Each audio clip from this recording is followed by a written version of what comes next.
준비 안 된 비상계엄의 실패라고 볼 수 있고요. 네. 하나는 비상계엄을 해야 될 상황적인 내용들이 있었는가 네. 라는 부분에 있어서는 비상계엄 담화에 이 친북 반국가 세력 척결 네.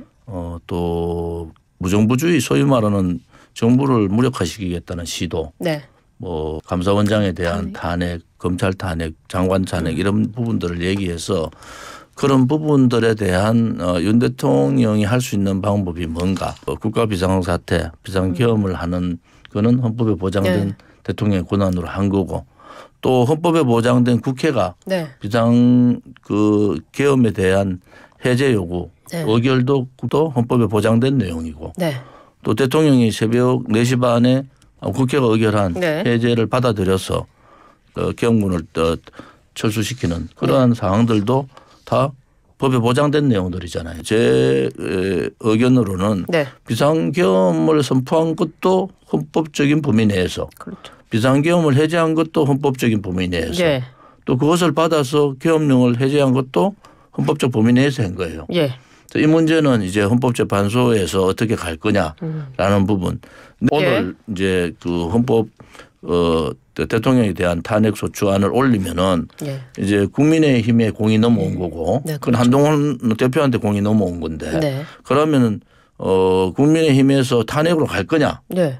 그렇지 않은 대안이 있느냐라는 예. 부분은 예의주시해 볼 필요가 있다 이래 봅니다. 한동훈 대표가 정치적인 여러 가지 이 입장으로 선회를 할 거냐 이 문제를 정치적으로 풀어나갈 거냐 그렇지 않으면은 본인이 뱉었던 말대로 그냥 이것은 위헌적이다. 그렇기 때문에 탄핵소추를 해야 된다. 예. 거기에 대한 또 국민의 일부 국민들의 저항도 만만치 않을 거예요. 예.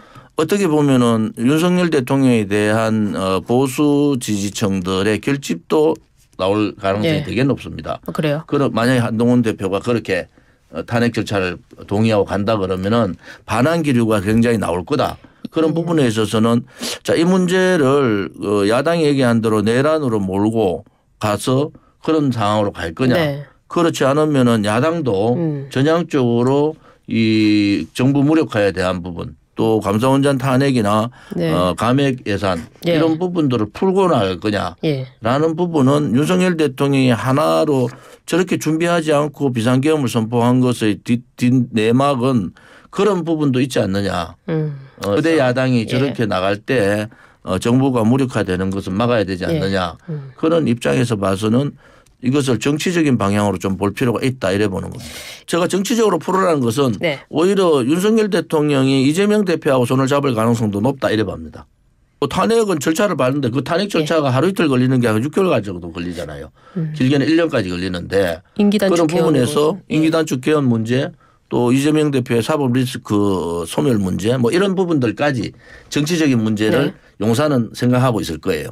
그러면 한동훈보다 이재명보다 한동훈이 더 밉다. 네. 이런 생각을 용사는 가질 가능성이 높고 그래 됐을 때 국민들의 보수 지지층 국민들의 판단은 어디로 갈 거냐라는 부분들도 우리는 고민해 봐야 된다 이래 봅니다. 저는 탄핵 정국으로는 가서는 안 된다. 네. 그러면 한동훈의 정치적인 전환이 좀 필요하다. 그게 제일 첫 번째고요. 네.